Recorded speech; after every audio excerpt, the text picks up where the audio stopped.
Hotep, everybody. It is Sunday, November 30th, 2025, and I'm historian and national political commentator Michael Imhotep. Welcome to a special edition of the African History Network show. This is a class preview of my new 10-week online history class, Ancient African Empires, the Moors, and Understanding the Transatlantic Slave Trade. So class number one is going to start up today, as soon as I finish this broadcast. It's going to run Sundays, 4 p.m. To 6 p.m. Eastern Standard Time. And you can register for the class at my website, AfricanHistoryNetwork.com, AfricanHistoryNetwork.com. I wanted to jump on today and do a class preview for you. And we deal with thousands of years of history and what leads up to the transatlantic slave trade as well. Okay, so this is a very visual class, and we do have about 200 slides. We have also about 80 to 100 articles that I reference in the class also. Okay, so let's jump into this. How's everybody doing? Post your comments here. Give us a thumbs up. Give us a heart. Give us a like on this broadcast. Okay, so let's go to the slideshow presentation.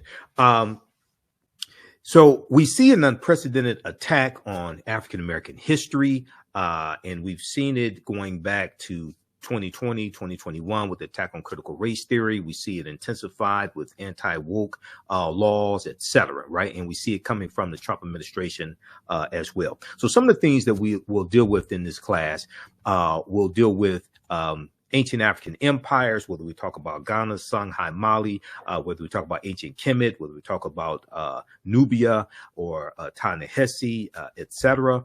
And we will also deal with archaeological evidence and evidence of an African presence in the Americas going back thousands of years as well.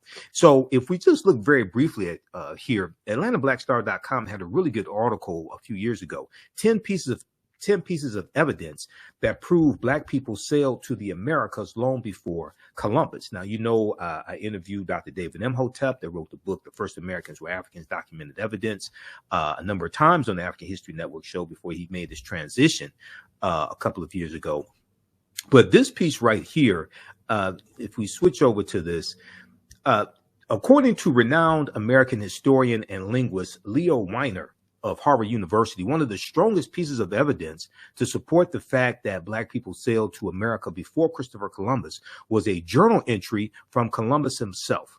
In Weiner's book, Africa and the Discovery of America, he explains that Christopher Columbus noted in his journal that the Native Americans confirmed, quote, Black-skinned people had come from the Southeast in boats trading in gold-tipped spears. Now, you know, many people just celebrated Thanksgiving or Misgiving Day, or what Native Americans, or what I call a National Day of Mourning.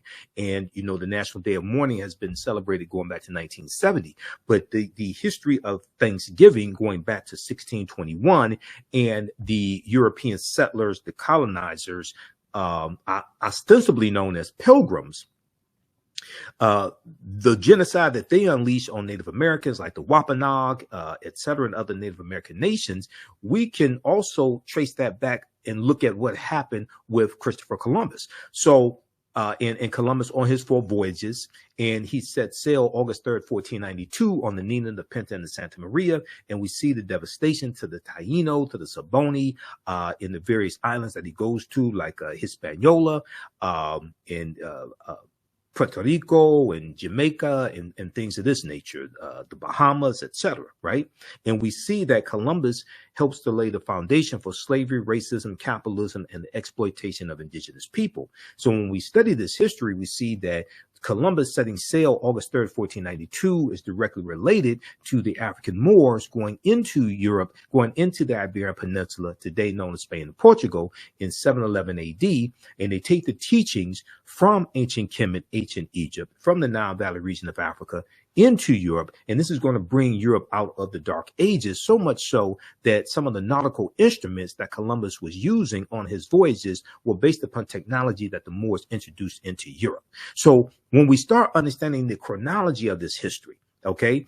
To understand the existence of something, you must first understand the pre-existence of existence. So we can't start studying the history of the transatlantic slave trade in 1441 with the Portuguese going into Mauritania. We can't start in 1526 with the Spanish, Juan Ponce de Leon, coming into what he's going to call Florida. We can't start in 1619 in Hampton, Virginia, or Jamestown. To understand the existence of something, you must first understand the pre-existence of existence. So we have to deal with thousands of years of history that leads up to that. Okay, so if we go to the next slide here and give us a thumbs up, give us a heart, give us a like on this broadcast. And this is a preview of my new 10-week online history class, Ancient African Empires, the Moors, and the transatlantic slave trade, 5000 BC to 1800 AD. Okay, so for years, Eurocentric archaeologists have largely turned a blind eye when it came to the discovery of artifacts from ancient Egypt being discovered in the Americas. According to Dr. David Imhotep, the author of the book, The First Americans or Africans Documented Evidence, quote, Egyptian artifacts found across North America from the Algonquin writings on the East Coast to the artifacts and Egyptian place names in the Grand Canyon, end quote, are all signs and early arrival in the Americas by Africans, by African people. And these would be the Khoisan, the short-statured Africans, partly the Khoisan. They have the oldest DNA on the planet, the Khoisan. This is also paired with a much earlier account of Black people with incredible skills at sea. Back in 445 BC, before the Common Era, the Greek historian Herodotus wrote of King Ramses III leading a team of Africans at sea with astounding seafaring and navigational skills.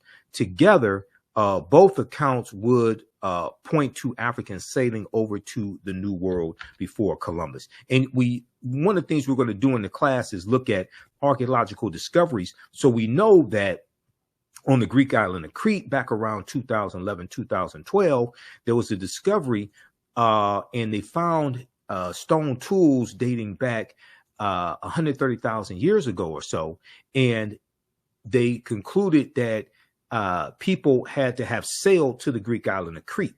Crete has been an island for more than 5 million years. And they say that this pushed seafaring in the Mediterranean back thousands of years. So the deeper they dig, the blacker the planet gets, the more research they do, the older we get.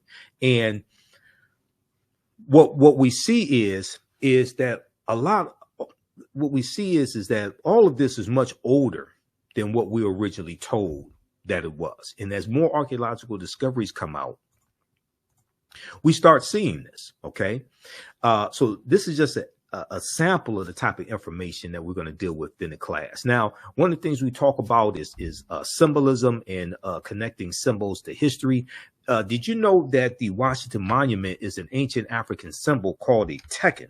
A tekken, coming from the story of Asar, Aset, and Heru, who the Greeks called Osiris, Isis, and Horus. Is a symbol of transformation and resurrection. And we see that it is, we see when we deal with Freemasonry, we see that 50 of the 56 signers of the Declaration of Independence were Freemasons, okay? And we're going to see that symbolism in Washington, D.C. and the construction of Washington, D.C. So the Egypt, so here in this country, this was known as Egypt of the West, Egypt of the West.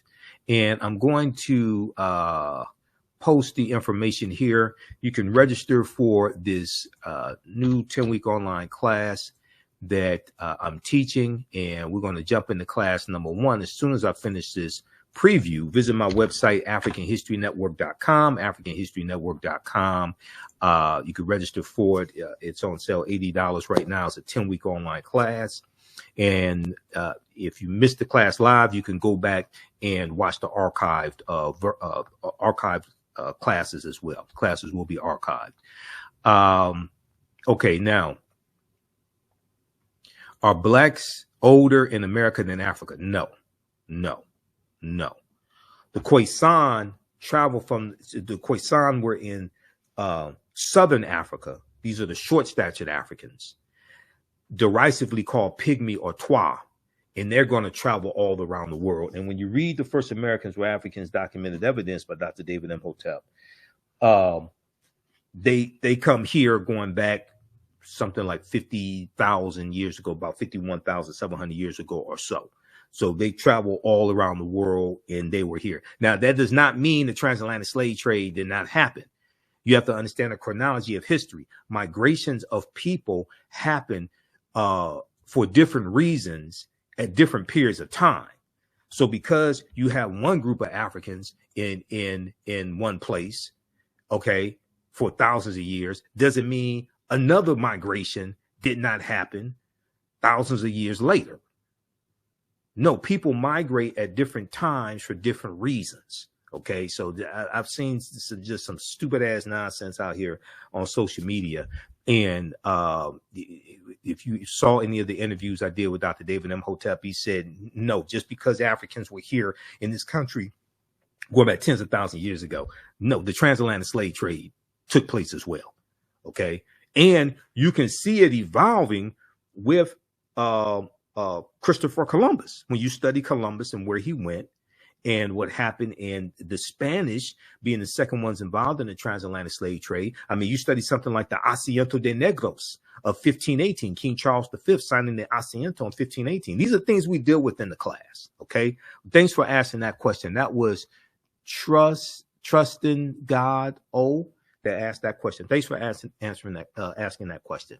Okay, so when we studied the tekenu for plural, teken for singular, what the Greeks call obelisks, okay, we saw there were numerous tekenu all throughout Kemet, all throughout Egypt. Today they're less than 12. All right, ancient Egyptians called obelisk tekenu, and you may see it spelled differently. You may see it spelled with a W or U, and they were also used to tell the time in the past. Their pinnacles were basically covered in gold to reflect the sunlight. Historians say that obelisks represented immortality and eternity, and their structure helped connect the heavens and the earth. The structure helped connect the heavens and the earth. Currently, Cleopatra's Needle is the name given to three ancient Egyptian obelisks, one in New York City, one in London, and one in Paris, France. Okay. However, they do not all come from one Egyptian site. The obelisks in New York and London are carved out of red granite from the quarries of Aswan, a major source of stone for Egyptian antiquities. The two obelisks were commissioned by Nesubiti or Pharaoh Thutmose III for the Temple of the Sun in Heliopolis near modern-day Cairo, with each weighing about 224 tons and standing 68 feet tall. Fascinating article from FaceToFaceAfrica.com. Cleopatra's Needle, how three ancient Egyptian obelisks ended up in New York City, London, and Paris, France. Now, what's interesting is that people will see these obelisks, right? People will see these structures, okay? And they will then associate the structures, associate the tekenu with the people that dominate and control that city or country that are there today, right? So Paris, France, when they see it, when they see the teken there, they associate that, oh, the French must have built this. When they see it in New York City, they say, oh, they must have, those in New York City must have built that.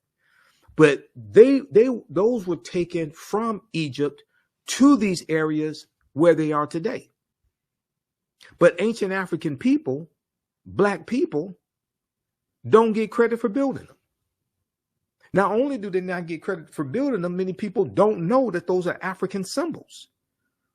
So one of the things that I encourage people to do, and encourage my students to do, is to get a symbols encyclopedia, okay? And let me grab mine. Just give me a minute here. Right here. signs and symbols. And also here is The First Americans Were Africans, Documented Evidence by Dr. David Imhotep. And then his last book, with a book that came out after this, The First Americans Were Africans Revised and Expanded, which is has even more pages, even more information, and built upon this one right here. Okay, because this one is out of print, but the one that came out after this, you can still get it. And I think I have to reach out to his wife, because I think his wife runs the website and is helping distribute his work. Okay, his widow. All right, now this is not the only signs and symbols dictionary or one, but this is one that I got years ago in 2011, August 2011, signs and symbols, right? And then when you open it, the first page, you see Heru. You see Heru as a falcon coming from the mythology of Asar, Set, and Heru, who the Greeks called Osiris, Isis, and Horus. You see Heru as a falcon. That's coming out of ancient Kemet. You look at the back, you look at the front, you see metal netter, you see symbols from ancient Egypt on the front. You see the caduceus, which is an African symbol, the caduceus. Okay.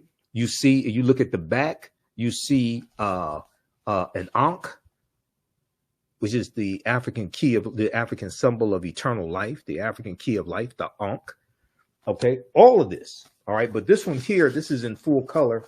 And it breaks down the origins of symbols and signs, gives you an explanation of them. Okay, so this helps in the learning. Okay, to get a symbols dictionary. All right, now let's continue here. How's everybody doing? Ancient Egyptians called, let me go back here. Sorry. Okay, so here's a statue of Asar, Set, and Heru, who the Greeks called Osiris, Isis, and Horus. Okay, also known as the Holy Trinity. All right. Now, some things I say may go outside the circumference of some people's awareness. Just because you never heard it before, disagree with it, does not mean it's not true. Just means you have to do some research to understand what I'm talking about. All right. And what we're going to see, as we get deep into the history, you're going to see that you're going to have ancient stories that are retold over thousands of years, and they get adapted to various people's cultures, and the names are changed, but some of the core messages are still there. They may be adapted to various people's cultures, things like that, but you're going to see similarities, striking similarities. Okay. So when we deal with Asar, Set, and Heru, who the Greeks called Osiris, Isis, and Horus, and known as the First Holy Trinity, and Heru is born on the virgin birth on December 25th.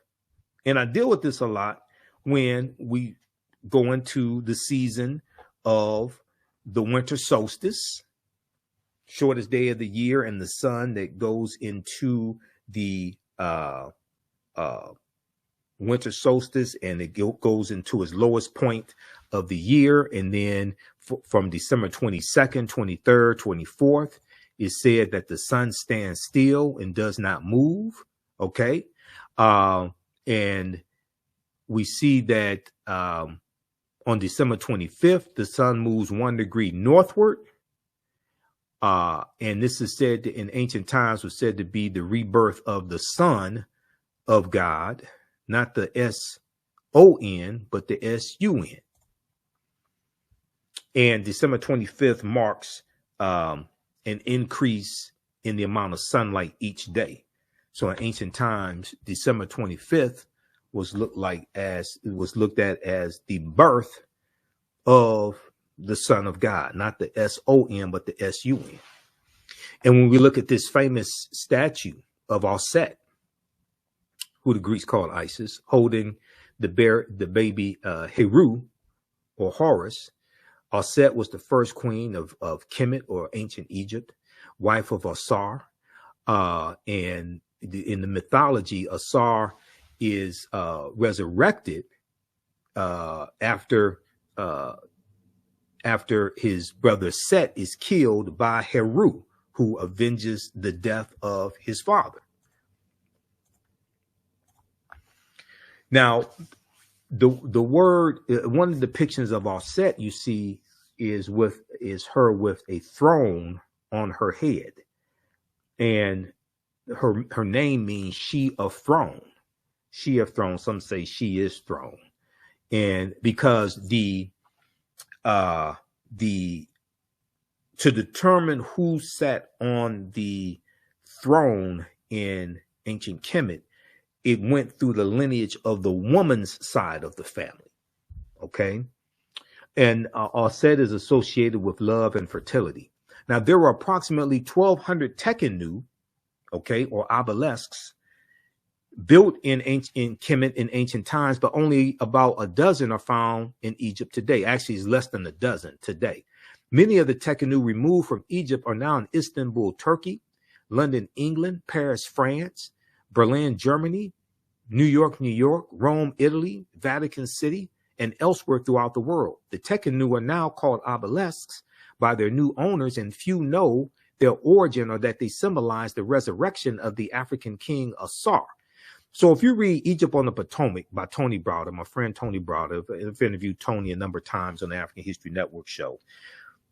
Egypt on the Potomac is a fantastic book, and this is one of the books we use in the class. Okay, now you don't have to buy any of these books to be able to follow along in class. And let me expand this here. You don't have to buy any of these books to be able to follow along in class. So we show you excerpts of the books on the screen, right? But let me try to flip this around here.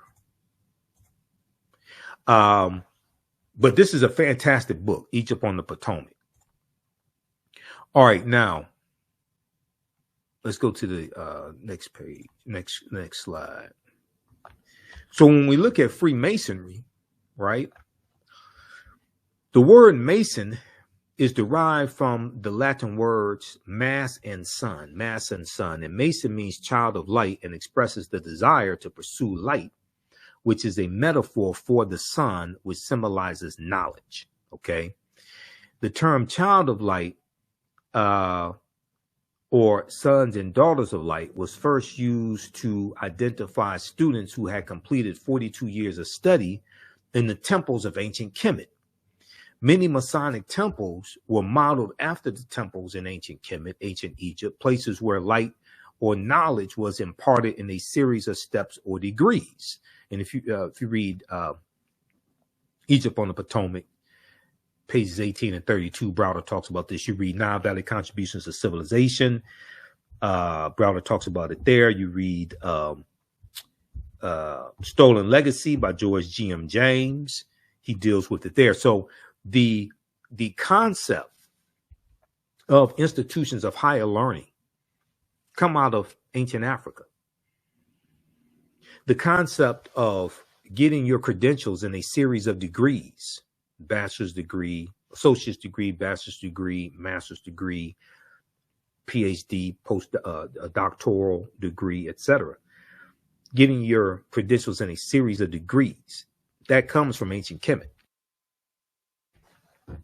The concept of the liberal arts, George G.M. James talks about the 7 liberal arts. He talks about the trivium and the quadrivium. He talks about the arithmetic and the logic and rhetoric and different things like this, the liberal arts. All that comes out of Africa. All right, let's continue here. Now, Masonic temples are considered houses of light or temples of learning. Houses of light or temples of learning. The term Mason or child of light is a direct reference to the highest degree of the Kemetic education system. The 33 degrees of instruction within Freemasonry represent a fraction of the 360 degrees of instruction that comprise the Kemetic system of education, because we dealt with 360 degrees. Europeans learned less than 10% of what the ancient Africans knew. And when you deal with the study of the the Druids, and you deal with the study of the Roman soldiers learning, the Greek and Roman soldiers learning from the ancient Kemetic people. They learn less than 10% of what the ancients knew. Okay, so yet with less than 10% of the wisdom of Kemet, Freemasons have held positions of influence and power throughout the world for over 200 years. So if you deal with 360 degrees, 10% of 360 is 36. They learn less than 10%. So this is why the highest level Freemasonry is 33 degrees. All that comes from ancient Africa. So let me continue for just a second here, and then we're going to talk about reparations. But as a historian, my concept of reparations is totally different than a lot of people seeking monetary reparations. Did you know that 50 of the 56 signers of the Declaration of Independence and 13 of the 39 signers of the U.S. Constitution were Freemasons? Okay. Also, 4 of the first 5 U.S. presidents were Freemasons. Read page 18 of Egypt on the Potomac by Tony Browder. Now, what happens is that when the Moors go into Europe, these African Moors go into Europe, they take the teachings from the Nile Valley region of Africa. They're going to teach people freely. And you're going to have an order called the Poor Knights of Christ that are going to evolve in Europe. And they're going to be known as the Knights Templar. They're going to become very powerful. They're some of the most knowledgeable people in Europe. But keep in mind, at the time, somewhere 85% of Europeans are illiterate. You had kings and queens who could not read and write. Okay. And when the Knights Templar are rounded up in France in October 13th, 1310, they're going to be disbanded, and other groups of them are going to be disbanded. But the knowledge goes underground, is going to resurface as the Freemasons, like the Yorkshire Rites of the Freemasons and Rosicrucians and other secret societies, or what Browder calls societies with secrets. And those teachings are going to, from the Freemasons, are going to come to the land that's going to be called the United States of America, the 13 colonies first, and then the United States, by way of the quote unquote founding fathers. Because many of them were Freemasons. 50 of the 56 signers of the Declaration of Independence were Freemasons, where they're dealing with a watered down version of teachings coming out of ancient Africa. And so, Ken Barnes just aired on PBS, just aired his series dealing with the American Revolution. A lot of people don't know that the U.S. Constitution is based upon the Iroquois Confederacy, okay? And the Iroquois nation of Native Americans, it was like 6 groups of Iroquois. And the way that they governed their society and the democracy that they had, the founding fathers admired that, and they based the U.S. Constitution based upon that. Now, some people may say, well, I ain't never heard nothing like that before. You said, I don't know where you got that from. Okay. All right. Let's take a look at this quickly. How's everybody doing? How you like this type of information? Who still needs to register for this new online history class that I'm teaching on Sundays? Ancient African empires, the Moors, and the transatlantic slave trade. Understand the transatlantic slave trade. Okay, I'm historian and national political commentator Michael Imhotep, founder of the African History Network, host of the African History Network show. Some people see me on Fridays on Roland Martin Unfiltered. And some people follow me on social media and follow me on my Facebook fan page, the African History Network, or on YouTube, Michael Imhotep. Visit my website, AfricanHistoryNetwork.com, AfricanHistoryNetwork.com. You can register for this class. It's on sale, $80. We do the sessions live. All the sessions are archived and recorded. You can go back and watch it anytime. And as soon as I finish this broadcast, we're going to jump into class here in a few minutes. We're going to jump into an introduction to the class. Okay. So you can register now. Let me show you this article, and I'm going to post a link here again for you all to register. And this also helps support the African History Network, helps us keep doing the research, stay on the air, keep broadcasting, pay for all these services that I use, etc. And I have to, the platforms that I teach the class on, I have to pay for those as well. So a lot of people think, oh, this stuff is free. No, it's not. Let's look at this article quickly here. This is from history.com, the official website of the History Channel. The Native American government that helped inspire the U.S. Constitution. Okay, hopefully everybody can see this. The Native American government that helped inspire the U.S. Constitution. Hold on, let me change the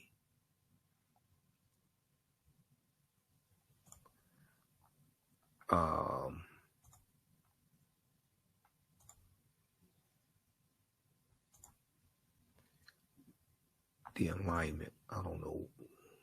Let's change that. Okay.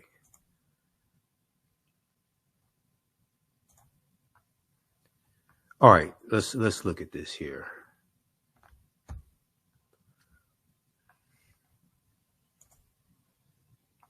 If we look at this article, the constitutional framers may have viewed indigenous people of the Iroquois Confederacy as inferior, but that didn't stop them from admiring their Federalist principles. When the delegates, let me zoom in on this. When the delegates to the Constitutional Convention met in 1787 to debate what form of government the United States should have, there was no contemporary democracies in Europe from which they could draw inspiration. Okay. And let me try to fix this. Oh, no. I hate it when they change the configuration I had.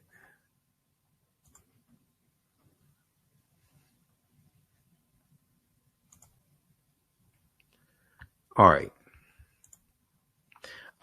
There was no contemporary democracies in Europe from which they could draw inspiration. The most democratic forms of government that any of the convention members had personally encountered were those of Native American nations. I want everybody to see this, because let me ask you a question. Did you all learn this in school? When they talk about the Constitution and George Washington and Benjamin Franklin and Thomas Jefferson, when they talk about the founding fathers, did they talk about the inspiration for this? Of particular interest was the Iroquois Confederacy. The Iroquois Confederacy, which historians have argued wielded a significant influence on the U.S. Constitution. What evidence exists that the delegates studied Native American governments? Descriptions of them appear in the 3-volume handbook John Adams wrote for the convention, surveying different types of governments and ideas about government. It included European philosophers like John Locke and Montesquieu, whom U.S. history textbooks have long identified as constitutional influences. But it also included the Iroquois Confederacy and other indigenous governments, which many of the delegates knew through personal experience.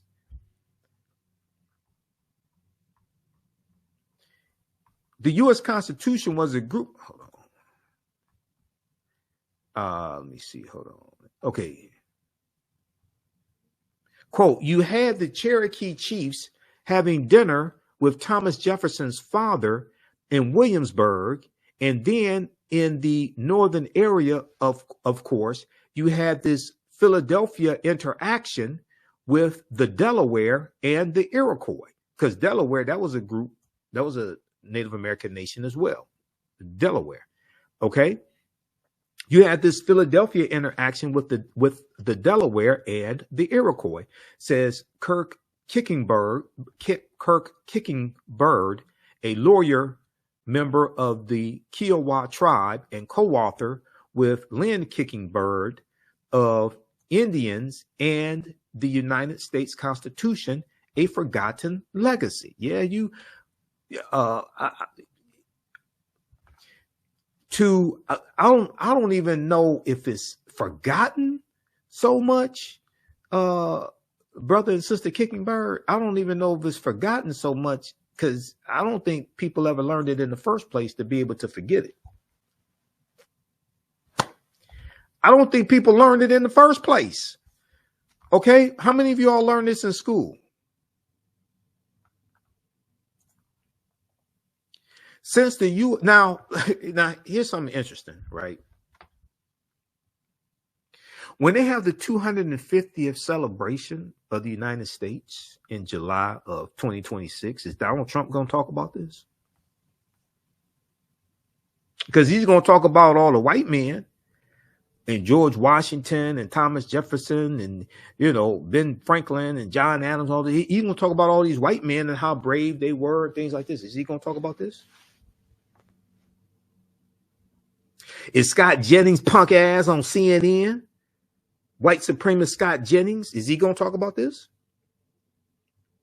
Or any of these white nationalists, white supremacists? Let me ask you a question. The people who are trying to sanitize the African American Smithsonian Museum because they think it talks too much about slavery, and they want a narrative that helps white people feel comfortable with the oppression of African people. Are those people going to talk about this?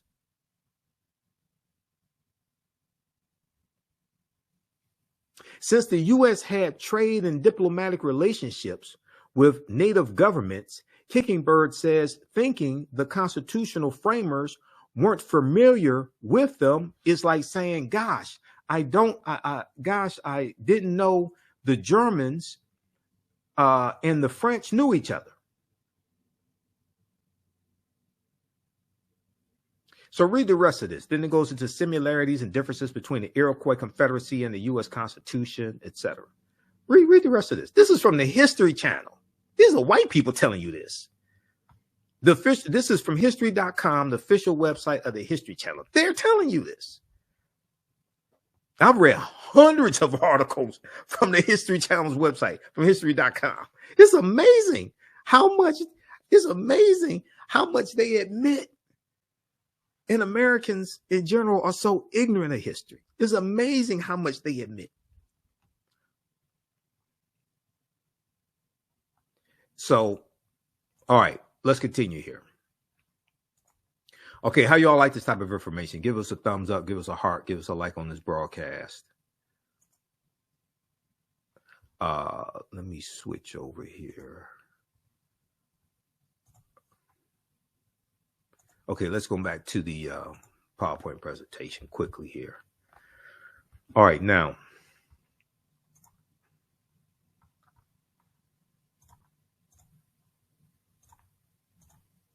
So then we deal with something like this.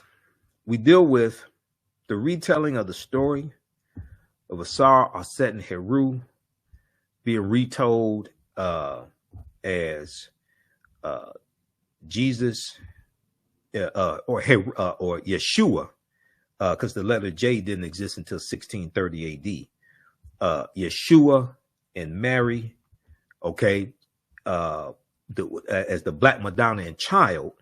All right. And the Black Madonna and Child was being worshipped in Europe even before the Moors go in. The Black Madonna Child is there. And there are hundreds of statues and paintings of the Black Madonna Child all throughout Europe. But then coming out of the Dark Ages, you're going to have as you have a rise in white supremacy, you're going to have a rise in the European phenotype. And you're going to see the decolorized version with the European Jesus and Mary. Okay, and let me see what happened here. Okay, stand by. All right, now. So we also talk about some of the Neteru that we see, like Ma'at, the personification of truth, justice, righteousness, balance, harmony, order, and reciprocity. And the 7 virtues of Ma'at. We deal with the 42 admonitions or negative confessions of Ma'at, which become the 10 commandments. We deal with things like this, the weighing, the judgment scene, and the weighing of the heart against the feather of Ma'at. All right, now. So you see the 42 negative confessions of Ma'at as well. I have not committed sin. I have not committed robbery with violence. I have not stolen. I have not slain men and women, etc. So when you see this, then you see where the 10 commandments come from. One of the African empires we'll look at, ancient Nubia, Ta-Nehesi, also known as Kush. This from about 4500 BC, before the Common Era, to 500 AD Common Era. So ancient Nubia is also known as Kush. It was a region along the Nile River located in northern Sudan and southern Egypt. So today, the lower portion of Sudan and the upper portion of Egypt. In ancient times, that was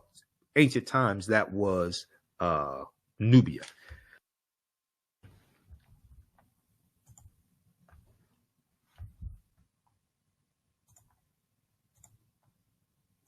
Let's continue here.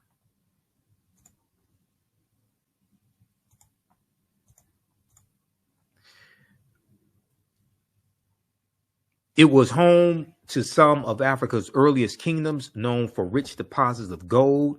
Nubia was a major trading port for luxury goods that came from sub-Saharan Africa, such as incense, ivory, and ebony. Incense, ivory, and ebony.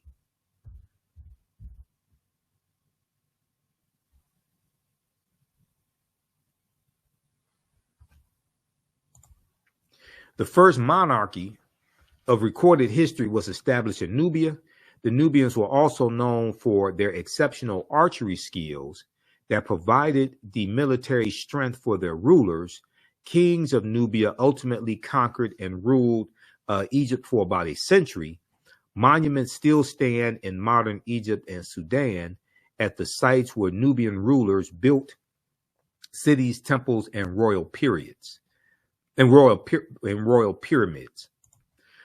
1800s, the Western world's interest in Nubia was awakened by the rediscovery of ancient empires' monuments, which were reported almost simultaneously by individual British, French, and American explorers. Many of them found it difficult to credit indigenous Africans for building such a civilization. So what we see is an effort to steal the history, steal the legacy of ancient Africa and say, well, these people could not have been related to the black people who we have enslaved, to the Negroes we have enslaved. So these must have been something totally different. They must have been brown-skinned Caucasians. We can't believe that these people are related to these people that we have enslaved. Okay, so this is the mentality that you're dealing with. During the 1840s, German Egyptologist Carl Richard Lepsius asserted confidently that the Greek term Ethiopian, when referring to the ancient civilized people of Kush, did not apply to Negroes, but was used to describe reddish-skinned people closely related to the Egyptians who belonged to the Caucasian race. So they're saying the Egyptians belong to the Caucasian race, because these Negroes that we have enslaved, they couldn't have possibly done this. Okay. Yeah, these Negroes could not have possibly done this. So it had to be something else.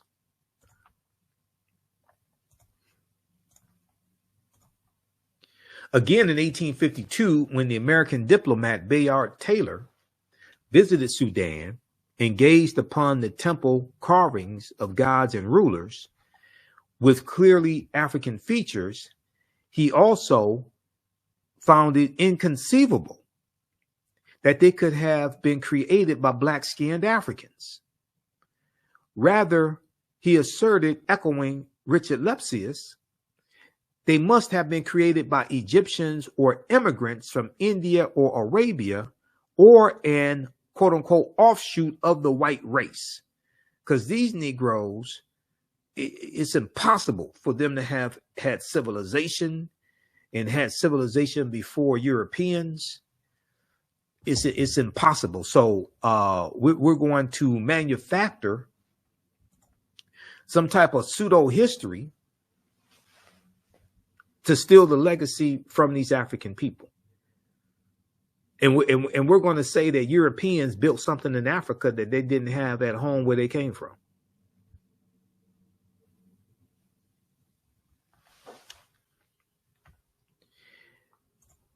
Now, give us a thumbs up, give us a heart, give us a like on this broadcast. Who still needs to register for this new 10-week online class that we have starting up today? Ancient African empires, the Moors, and understanding the transatlantic slave trade. I'm going to take you to our website right now. Visit our website, AfricanHistoryNetwork.com. AfricanHistoryNetwork.com. We have the information right there, right on the home page. So when you scroll down, go to our website here. When you scroll down, we have the information. And we're going to do an introduction to the class here in just a few minutes. I'm going to switch over to my online school. We'll do an introduction to the class. And you can watch the class on demand also. We do the sessions live. All the sessions will be archived and recorded. You can go back and watch it anytime. So the class is on sale, $80. The content is PG-13. You can use this with your children as well. And we'll have the lesson plan right here where you could download the lesson plan. So I'm going to update the lesson plan. You'll be able to download that for all of the class sessions. Okay. There's 80 to 100 articles that we reference in the class. There are, and let me make this a full view. There's 80 to 100 articles we reference in the class. There are 200 slides that we reference. Also, I put together all the slides.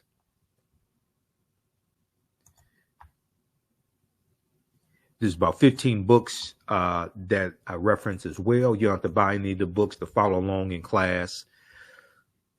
So I show you screenshots of the books also.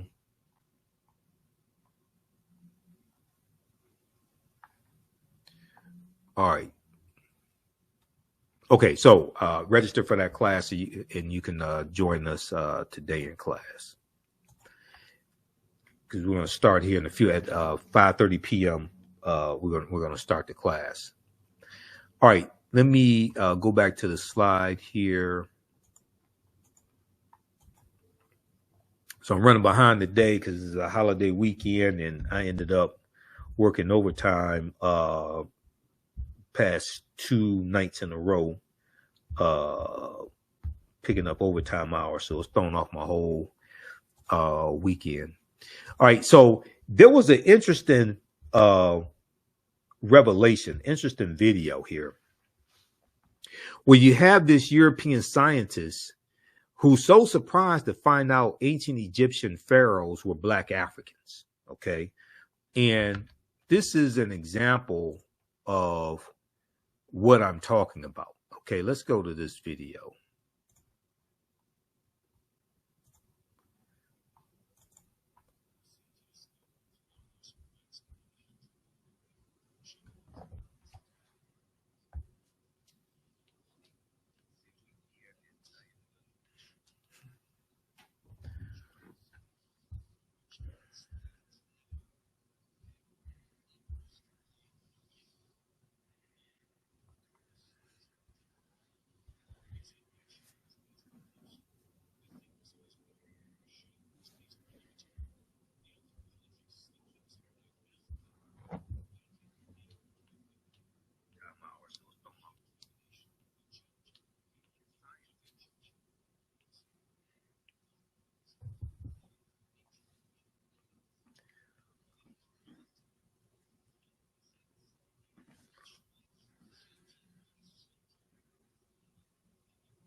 All right.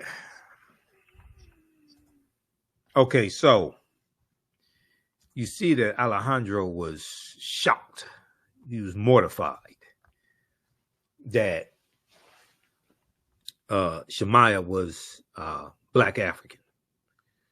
And he said at first they thought they were Mediterranean. So that's another way of trying to say they're not Black African. No, they're Mediterranean. There's some type of European. There's some type of branch of European. When you go study the history of all of these contortions and all of these deflections that European archaeologists and anthropologists came out with to say that these were not Black African people.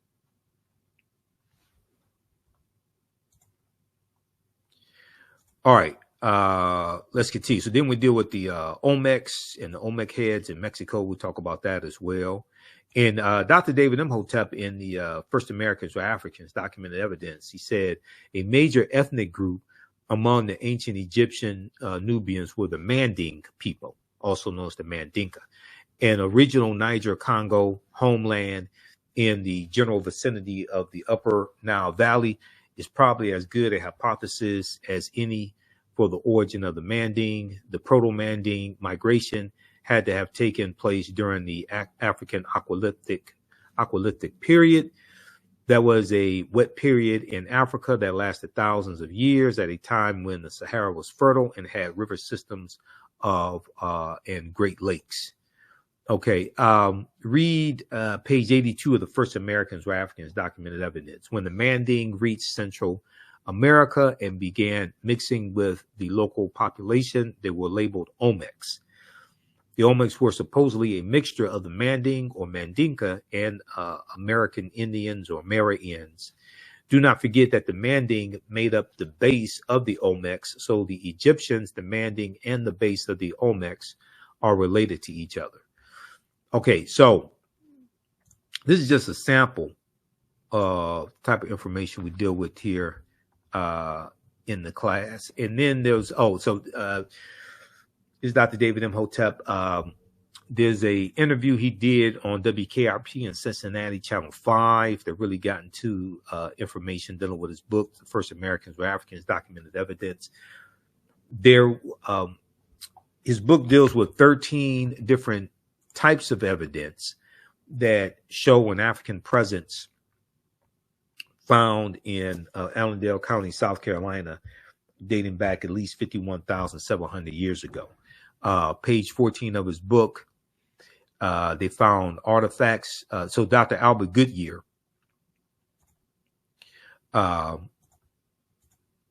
in Allendale County, South Carolina, found artifacts, architecture, campsites, carvings, footprints in lava, genetic M174D haploid groups dealing with DNA and genetics, linguistics, paintings, skulls, skeleton instructions, and tools. 13 different types of evidence documenting an African presence dating back at least 51,700 years. So this is from page 14 of his book. Evidence of an African presence 51,700 years ago in a campsite in Allendale County, South Carolina, discovered by Dr. Albert Goodyear, who's an archaeologist at the University of South Carolina. Okay. Now, his book has 713 footnotes, and he's backed up by 7 peer-reviewed articles as well. Here's a picture of Dr. Albert Goodyear. This is an article from ScienceDaily.com. This article is from November 18th, 2024. It's 21 years old. New evidence puts man in North America 50,000 years ago. New evidence puts man in North America 50,000 years ago. And in the article, it says radiocarbon tests of carbonized plant remains. And let me switch this over here.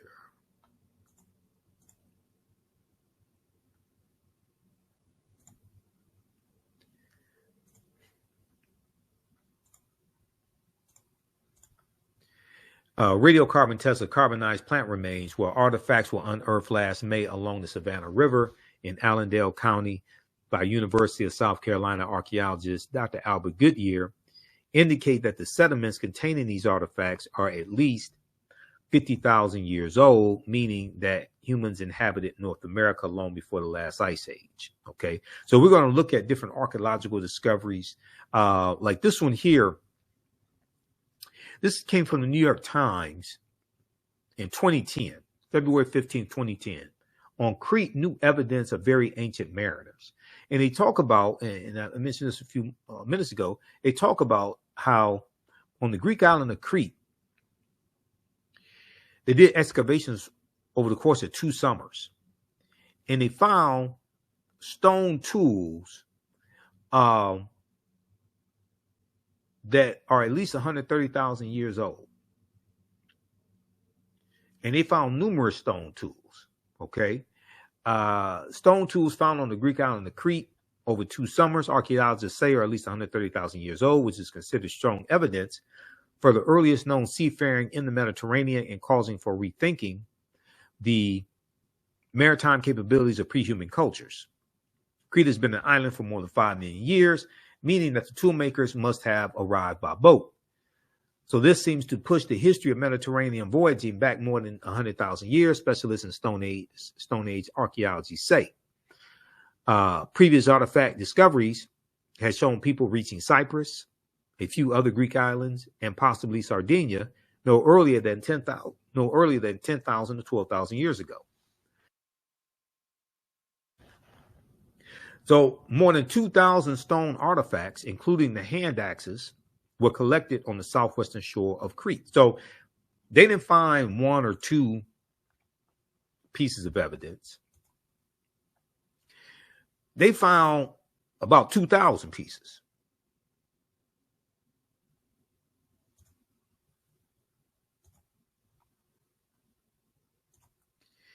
So this is just a sample of the type of information that we deal with. Then we get into dealing with the history of the Moors, because we look at this information chronologically.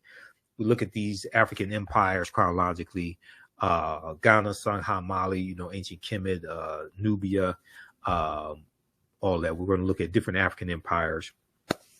But when we look at the deal with the Moors and the them getting the teachings from the Nile Valley region of Africa. The Moors' ancestors were known as the Garamantes. These were a Black African people living throughout North Africa. Hannibal Barca was Garamanti. Hannibal Barca of dealing with the Punic Wars, okay?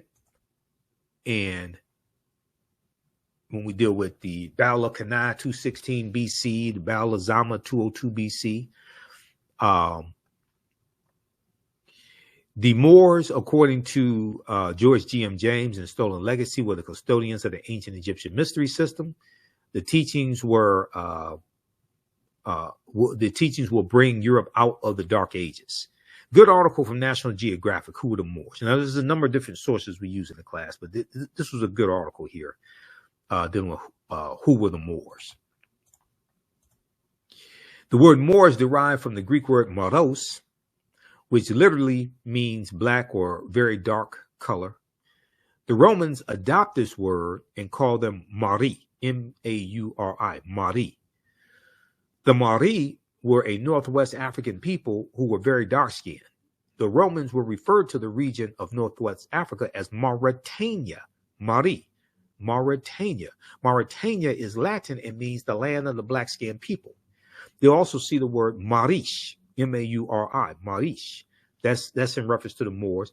The name for a boy, Maurice, M-A-U-R-I-C-E, is in reference to a Moorish boy, Maurice, M-A-U-R-I-C-E. So when you, I deal with some of the work from Dr. Jose Pimenta Bay in the class, because Golden Age of the Moor, edited by Dr. Ivan Van Sertima. This is one of the best books dealing with the history of the Moors in medieval time. And there's an essay in here from Dr. Jose Pimenta Bay. He was one of the first interviews I did on the African History Network show back in 2010 when I launched the African History Network show. So I've been broadcasting 15 years, the African History Network show. But there's an excerpt from a lecture that he gave also that I show in the class. And he talks about how the legacy of the Moors, we see that in European history, we see it in European culture, their artwork, their architecture, but also in the names that Europeans have. We see it in their language. We see it in their names. We also see it in the European bloodline, because the Moors go through all throughout Europe and intermix with the European population and change the complexion, darken the complexion of many Europeans also. So we talk about, Tariq ibn Ziyad in 711 AD going into the Iberian Peninsula from Morocco into the Iberian Peninsula, which today is called Spain and Portugal, and where he lands.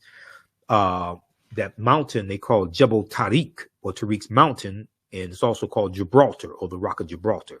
That's named after Jebel Tariq. Okay, so this is a fascinating class, and then we get into understanding Christopher Columbus and his 4 voyages and the legacy of that, and the devastation that Columbus brings. Also in the relationship between Spain and the transatlantic slave trade. Columbus never comes to the land that we call the United States of America. Okay. Closest he comes here is Cuba, which is 90 miles away. When we look at where he went on his 4 voyages, he goes into, he says, sail August 3rd, 1492 on the Nina, the Pinta, and the Santa Maria. Now, keep in mind, this is later in the same year when the Moors lose control of Granada, their last stronghold, January 2nd, 1492. They lose control of that to Spain. Then August 2nd, 1492, the Spanish expel or kick out the Sephardim, the Sephardic Jews. Okay, that's the day before Columbus sails. Now, Columbus had been trying to get backing from King Ferdinand and Queen Isabella for somewhere about 7 years or something to finance his voyages, right? To discover these new lands, but also he's trying to find a westward route to the Orient of the East. Okay. So he lands in the Bahamas, October 12th, 1492. He called it San Salvador, which means Saint Savior. He said he named it after his Savior, Jesus Christ. When you study Columbus, he could not have believed, well, maybe he did. Well, he didn't believe in the Jesus of the Bible. You can't say you believed in the Jesus of the Bible and inflict horror and genocide upon the people. He goes into Cuba, Hispaniola. We know the Spanish call Hispaniola Saint Dominique. Okay. The western third of Hispaniola, the French are going to take that over in 1697 from the Spanish. And I'm sorry, the Spanish call it Santo Domingo. Santo Domingo. The French are going to call the western third of the island Saint Dominique, the colony of Saint Dominique. The Africans there will call it Haiti. And this is where the revolution begins, 1791, which we know of as the Haitian Revolution. Okay. But a lot of these areas that then fall into the hands of the British or the French and things like this, originally these were Spanish colonies. Jamaica, 1494, Puerto Rico, the West Indies, Trinidad, Venezuelan mainland, South America, Honduras, Panama, all that was originally conquered by the Spanish, conquered by Christopher Columbus. And you're going to see these various European nations fight over these new lands and others also around the world. We see the Spanish conquer the Aztec Empire, 1521, Hernan Cortez. And this is going to lead to the conquering of Mexico, which leads to Mexico having their, the War of Independence, 1810 against Spain. When you look at the Spanish-American War of 1898, this is Cuba fighting against Spain for their independence. 1898. All this is traced back to Columbus and his 4 voyages in Spain, right? And if you saw the movie Posse, the African-American cowboy movie Posse with Mario Van Peebles and Melvin Van Peebles, things like this, the war that's taking place that they are involved in because they're deserters from the army, the war that's taking place is the Spanish-American War of 1898.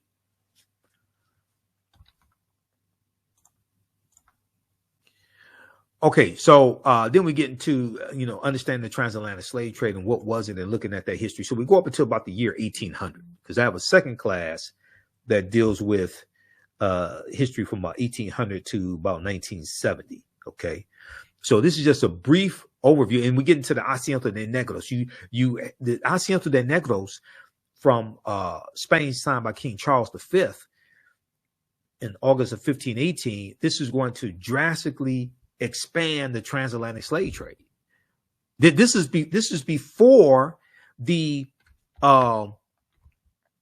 English get involved in the transatlantic slave trade. They don't get involved in 1562. You got all this that takes place from 1441 up until 1562 to the English get involved. But if you just start with the English, you miss the Spanish, you miss the Portuguese, you miss the Treaty of Tordesillas of 1494. You miss the Portuguese going into Brazil. All this, you miss the Portuguese and the Spanish fighting over the so-called New World that they're trying to conquer. So when we look at why, a few of the reasons why this type of information is important. Well, what you do for yourself, what you do to yourself, and what you allow other people to do to you and get away with is based upon what you think about yourself. What you think about yourself is based upon what you've been taught about yourself. What you've been taught about yourself is based upon everything you've read, heard, and seen about yourself. So we just look at a couple recent studies here in the last few years. There was article, new studies find that positive feelings about blackness improve academic performance for black girls. Black boys as well, but this one focused on black girls. Believing that black is beautiful, an important mantra of self-acceptance and self-love, could pay major dividends in school, a new study finds. An article in the Journal of Blacks in Higher Education focuses on a new study from Sharita Butler Barnes, a professor at Washington University in St. Louis, which finds that young black women with strong racial identity are more likely to be academically engaged, curious, and persistent. More likely to be academically engaged, curious, and persistent. The survey looked at 733 black middle and high school girls in 3 socioeconomically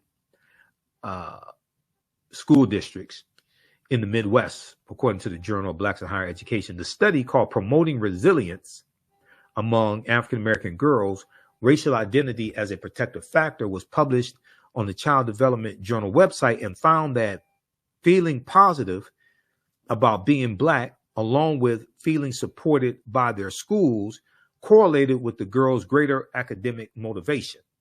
Researchers also found that feeling good about your racial identity could act as a buffer for students in, quote, hostile or negative, end quote, academic environments. Okay, so check out this article here. New studies find that positive feelings about blackness improve academic performance for black girls. This is from theroot.com from January 10th, 2018. And it says persons of color who have unhealthy racial identity beliefs tend to perform lower in school and have more symptoms of depression. We found that feeling positive about being black and feeling support and belonging to school may be especially important for African American girls, classroom engagement, and curiosity. Feeling connected to the school may also work together with racial identity attitudes to improve academic outcomes. Then there was this study from 2012. TV kills black boys' self-esteem. TV kills black boys' self-esteem. And this talks, now we know African Americans watch more television than any other ethnic group or race, right?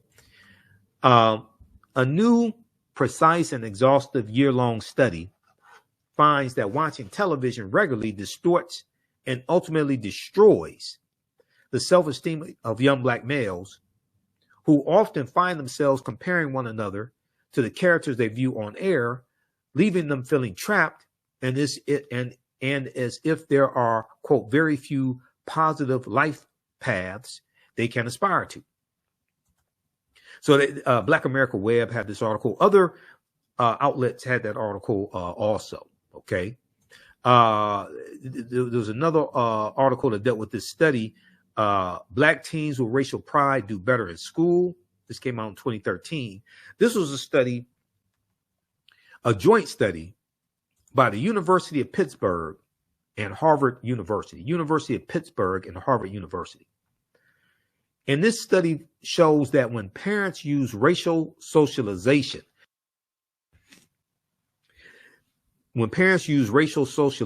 such as talking to their children or engaging in activities that promote feelings of racial knowledge, pride, and education, we can also talk about studying history, it offsets racial discrimination's potentially negative impact on students' academic development. Okay, so when you have people, so this is a joint study. So we just have to understand they have the evidence of the impact, the positive impact that understanding one's history gives you. Okay. And this is why I say your thoughts create feelings, your feelings create actions and behaviors, your actions and behaviors create results. Okay, so this is people's history and culture gives them their self-esteem, their self-development, their self-worth, gives them their VIPs, their values, their interests, and their principles. As two of my teachers, Dr. Leonard Jeffries and Professor James Small, correctly teaches. And this impacts our economic empowerment and how we engage in economics, and our political empowerment, how we engage in politics. Okay. This gives us our foundation. So this is why Europeans hold on to their history. But they want to sanitize ours and purge. America purged many schools, purged academic programs, purged the African American Smithsonian Museum of aspects of our history while they cling to theirs, including the traitors to the Union, the Confederates, the Confederacy, while they cling to that and resurrect Confederate monuments. They want to attack African history and African American history. So these are just a few examples, okay, of the impact that history has on a people, especially on African Americans and African American youth.